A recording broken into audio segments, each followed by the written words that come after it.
What's up YouTube, this is GalacticGod, and I'm coming at you today with a video to talk about why you should buy banned cards before they actually come off the forbidden/limited list.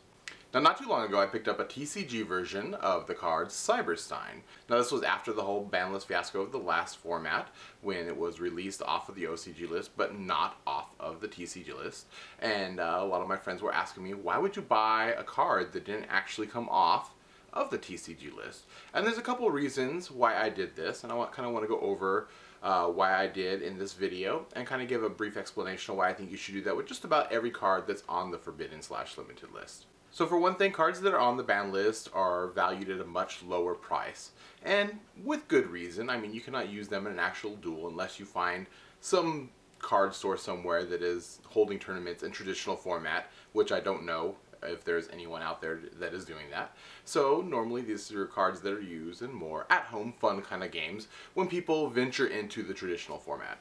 Now, since these cards are valued so low, they're quite easy to pick up. I mean, they're not going to cost you very much of anything. With that said, it's still kind of a hard sell because people don't often use traditional formats, even at-home fun games.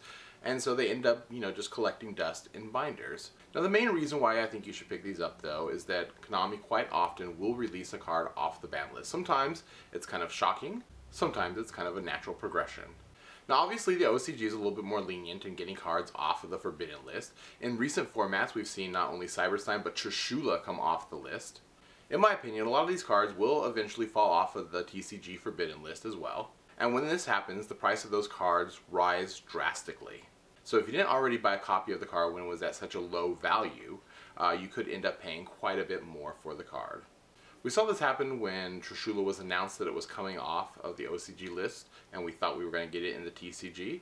And it happened when there was the big scare of Yugioh Guardian coming off of the list, and everyone thought it was going to be available for play again. And the price of Yugioh Guardian shot up from $5–6 to like $50–60. It was kind of insane, really. So buying banned cards is good because if and when they come off the list, you don't have to pay an overpriced amount for them. You get them for an extremely low cost. Now, on the flip side of that, you could be buying these cards at an extremely low cost and saving them, and then eventually when they do come off the list, you will be able to sell them back to the player base at a much more higher value. So in closing, I believe that it's good to pick up banned cards while they're still on the forbidden/limited list for a few reasons. Number one, they're at an extremely low price right now, so it doesn't really cost you very much to get them.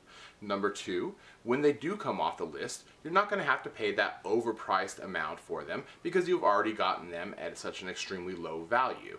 And number three, if you pick up multiple ones, you can sell those extra copies and you're the one now making the profit off those overpriced cards.